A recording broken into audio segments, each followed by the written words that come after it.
Shalom saudaraku yang terkasih dalam nama Tuhan Yesus, damai sejahtera bagi kita semua yang mendengarkan firman Tuhan saat ini. Saya yakin saudara yang mendengarkan perenungan ini penuh dengan berkat-berkat Tuhan.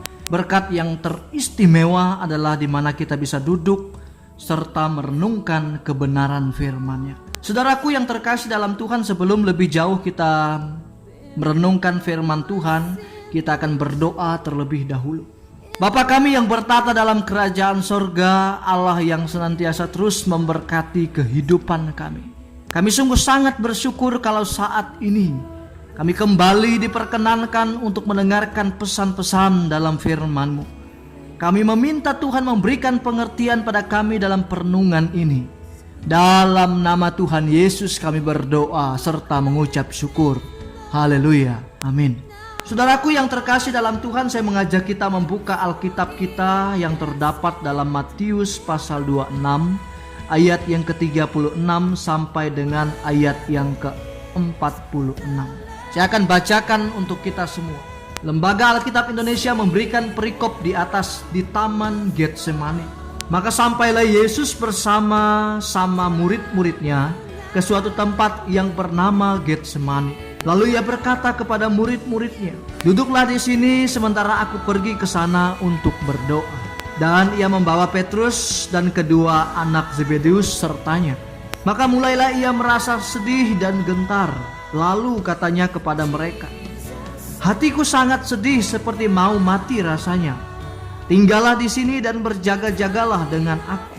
Maka ia maju sedikit lalu sujud dan berdoa katanya, "Ya Bapakku, jikalau sekiranya mungkin, biarlah cawan ini lalu daripadaku. Tetapi janganlah seperti yang ku kehendaki, melainkan seperti yang Engkau kehendaki." Setelah itu ia kembali kepada murid-muridnya itu dan mendapati mereka sedang tidur. Dan ia berkata kepada Petrus, "Tidakkah kamu sanggup berjaga-jaga 1 jam dengan aku?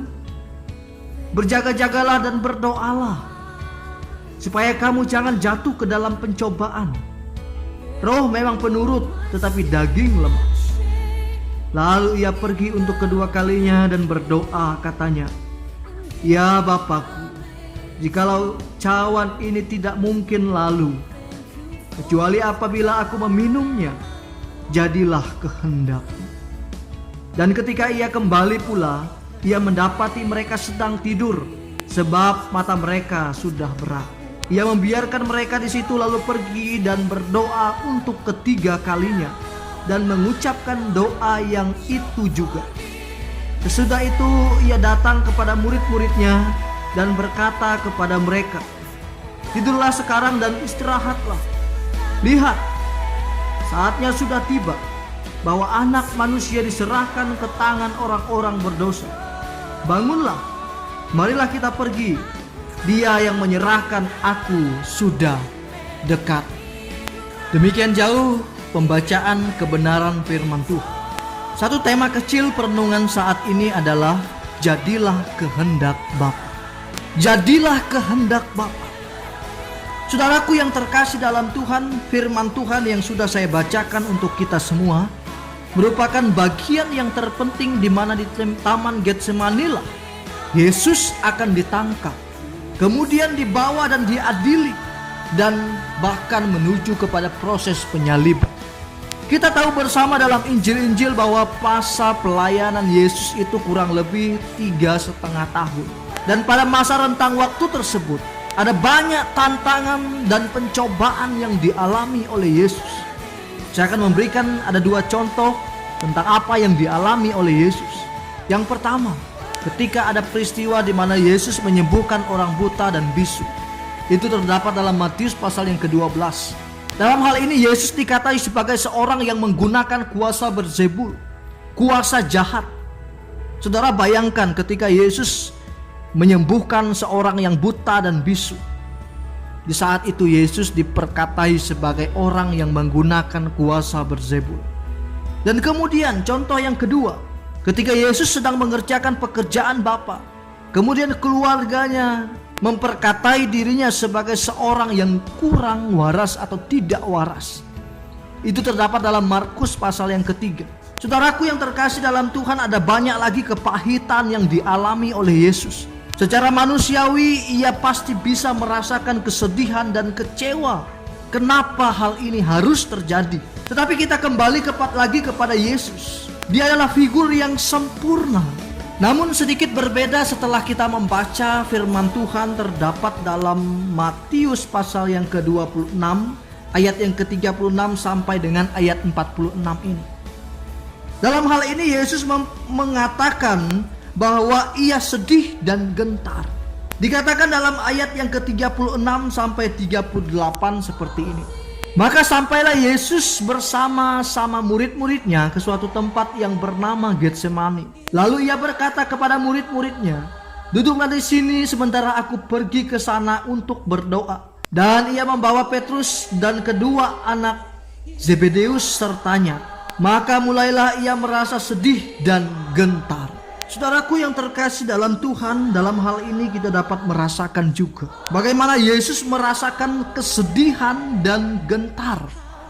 Dan gentar yang dimaksud dalam bagian ini lebih kepada gelisah. Dia mengetahui bahwa saatnya akan tiba, anak manusia akan diserahkan dan pada akhirnya akan disalibkan. Saudaraku yang terkasih dalam nama Tuhan Yesus, satu pergumulan yang luar biasa dialami oleh Yesus ketika ia hendak menghadapi penghukuman di atas kayu salib.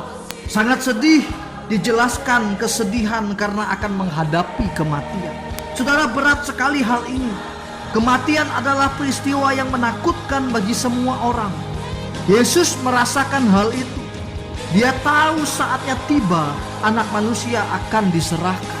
Dan ketika Yesus merasakan keadaan yang seperti itu, apa yang dilakukan oleh Yesus ketika keadaan sedih dan gelisah? Tidak ada orang yang dapat melindungi dia dari yang namanya kematian. Yang dilakukan oleh Yesus pada waktu itu adalah berdoa. Yesus memberikan teladan bahwa Allah lah pertolongan bagi dirinya. Lalu ketika Yesus berdoa, apa isi doa dari Yesus itu sendiri? Dikatakan dalam ayat yang ke-39 seperti ini. Maka ia maju sedikit lalu sujud dan berdoa katanya, "Ya Bapakku, jikalau sekiranya mungkin, biarlah cawan ini lalu daripadaku. Tetapi janganlah seperti yang ku kehendaki, melainkan seperti yang Engkau kehendaki." Pada ayat tersebut kita menemukan bahwa Yesus mengajarkan kita harus berdoa kepada Bapa. Selaras dengan apa yang ia ajarkan kepada murid-muridnya. Bapa kami yang bertata dalam kerajaan surga. Dan kemudian dalam ayat tersebut juga kita menemukan satu kalimat, cawan ini berlalu daripadaku. Hal ini menyatakan bahwa Yesus sedang mengutarakan kehendaknya. Dan kemudian ada kata cawan juga di sana, yang dimaksud dengan cawan adalah penderitaan.